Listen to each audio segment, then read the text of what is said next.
যে গাছ শিমুল গাছ।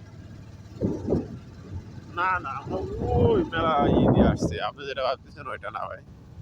শিমুল গাছে ওই যে তো ওখানে থাকতে পারে না।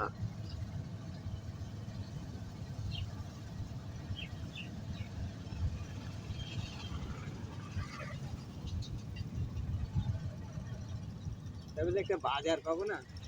আমি একবার বলতে চাইছিলাম আপনারা যে আমরা এত একটা বাজারও পড়লো না, একটা ভালো চায়ের দোকানও আমরা এতক্ষণ ধরে আমাদের চোখের সামনে পড়লো না।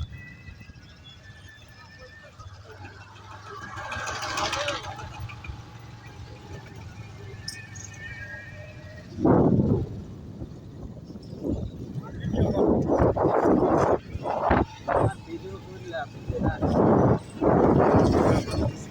তাহলে পরিমাণ গাছ দেখেছেন ভাই?